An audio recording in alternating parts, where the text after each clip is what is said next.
बरं त्यानं जलमल्या बायको केली का? पहिले 15 धरा. मग सीता पळवायला रावण आला तेव्हा रावणाचं वय होतं 95,000 वर्ष.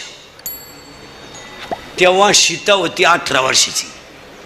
आणि मग सरकारनं हीच नियम वाचला आणि पुरीचं वय 18 केलं. त्यांनी काही पारायण नाही केली कुठं.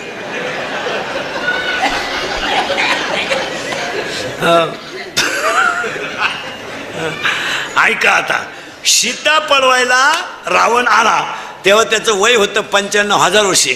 पण सीता धनुष्य उचलायला राम आला तेव्हा रामाचं वय होतं 25 वर्ष.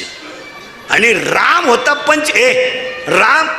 राम होता 25 वर्षाचा आणि सीता होती 18 वर्षाची. म्हणून सरकारनं पुरीचं वय केलं 18 आणि पोराचं वय 21 का केलं? तो 25ला लईच येडेवाणी करील. आणि तर 2-3 वेळा बाप उचलून आपटाय बसलाय. मग ते 4 वाजता